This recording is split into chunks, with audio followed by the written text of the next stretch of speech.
Et c'est pas simple de recréer finalement une famille comme ça du jour au lendemain. Je veux dire, ces enfants qui vont être mes enfants le temps d'un tournage. Moi-même, j'ai pas forcément le mode d'emploi avec les enfants des autres. Hein. J'ai le mode d'emploi avec les miens, mais ceux des copains et les autres, ça prend du temps.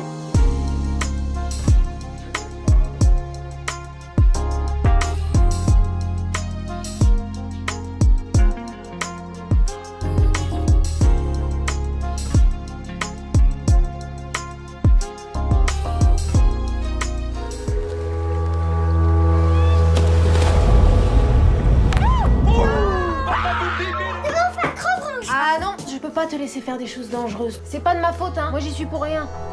Monsieur Carnero a écrit au juge pour enfants. Il veut que son fils retourne vivre avec lui. Ça je m'attendais pas à ça. Bon, Simon est arrivé chez vous quand il avait 1 an et demi, donc c'est normal que vous soyez ému. Déjà, moi, j'ai lu une histoire qui m'a complètement fauchée, que j'y connais pas grand-chose aux familles d'accueil. Et moi, je n'ai pas cessé pendant toute la lecture de l'histoire de me dire, mais qu'est-ce que j'aurais fait à sa place et comment j'aurais pu protéger les miens, quelle mère j'aurais été, quelle épouse j'aurais été.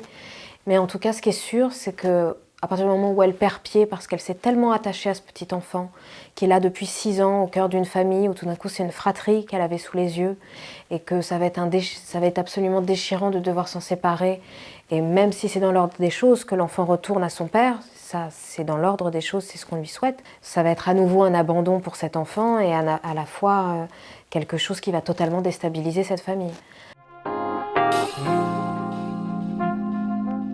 C'est pas simple de recréer finalement une famille comme ça du jour au lendemain. Je veux dire, ces enfants qui vont être mes enfants le temps d'un tournage, je les découvre quelques jours avant le tournage. Alors oui, on va nous faire jouer au baby-foot pendant quelques heures, aller à la piscine, histoire de tenter de créer un lien. Mais malgré tout, les enfants sont pas dupes parce qu'ils restent farouches, parce que moi-même, j'ai pas forcément le mode d'emploi avec les enfants des autres. Hein.